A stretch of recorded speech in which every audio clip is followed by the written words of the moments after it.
because The View is live. The hate debate.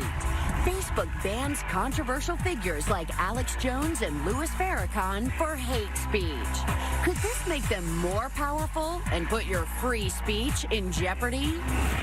Staggering screen time. It's the hot topic families are struggling to negotiate every day. ABC News icon Diane Sawyer talks to experts and reveals the shocking discoveries about our digital lives. The hilarious Rebel Wilson's letting you in on her latest hustle. Plus, Sunny and Anna are going head-to-head in a Cinco de Mayo co-host cook-off with Master Chef Aaron Sanchez. Let's fire up Friday Hot Topics with Whoopi, Abby Huntsman, Joy Behar, Sunny Hostin, Meghan McCain, and Anna Navarro. Now, let's get things started.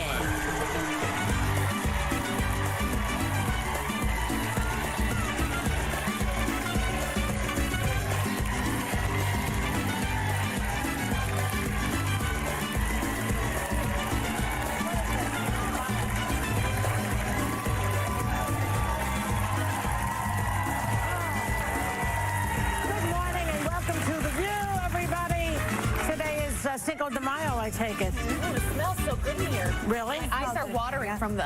My head is so stuffed up I can smell nothing. That's the good news and bad news. So, and welcome back to the show, Anna Navarro. Yes. Okay. So, Facebook is making good on their promise to combat hate speech. Yes. They've banned controversial figures like Alex Jones, Louis Farrakhan, and Milo Yiannopoulos from the site. Not that I want to hear from any of them, but does this violate their First Amendment rights is what I want to know, because they're not allowed now to spew their hatred on any Facebook page. What do you say? No, because Facebook is a private company, so the First Amendment doesn't apply to them. To Is that Facebook. so? Yeah.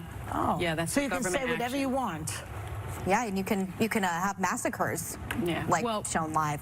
Yeah, Facebook. Which is what happened in New Zealand on Facebook. Yeah, but Facebook now has taken the tack that because they're a private company and they can monitor their own content, they've decided to do this. And you know, I disagree certainly with all those the platforms that those people that have been banned have, but it just does make me feel uncomfortable that you have sort of this private organization being able to take away the speech of private individuals. There's just something about it that makes the lawyer in me extremely uncomfortable. I have no issue with it at all. I want them shut down. I want them silenced. I want them muted. I think they are horrible for our society.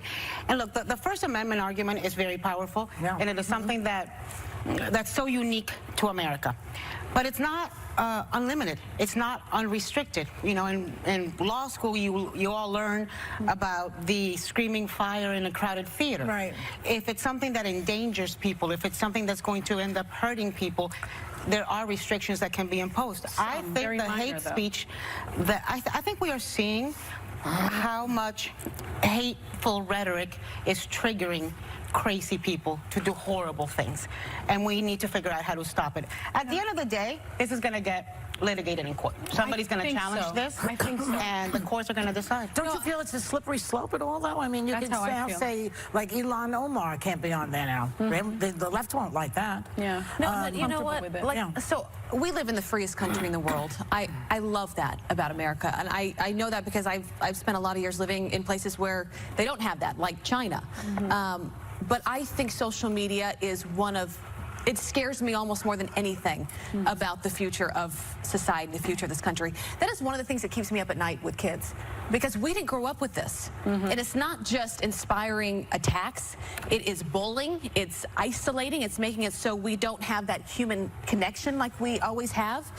It leads to look at the rates of suicides among teenagers, making people depressed, feeling lonely. So I think it's actually much bigger than being able to block a few voices that spew hate, because it's not. These are just platforms.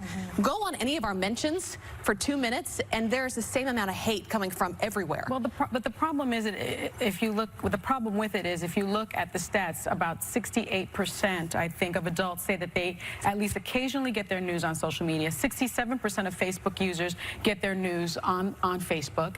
And so it's become an invaluable source for the majority of Americans. And again, to have a private company be able to exclude certain Americans from that platform, there's just something that makes me extremely uncomfortable with it, even though I completely disagree. Is that an antitrust argument, by the way, that they're so big, that they have so much power? Like, is that an argument that they're too big and they have too much control? Like, because you're right, 68% of Americans do get their news from Facebook. So there's a lot of questions that have been pushed at Mark Zuckerberg. My biggest question is always, what do you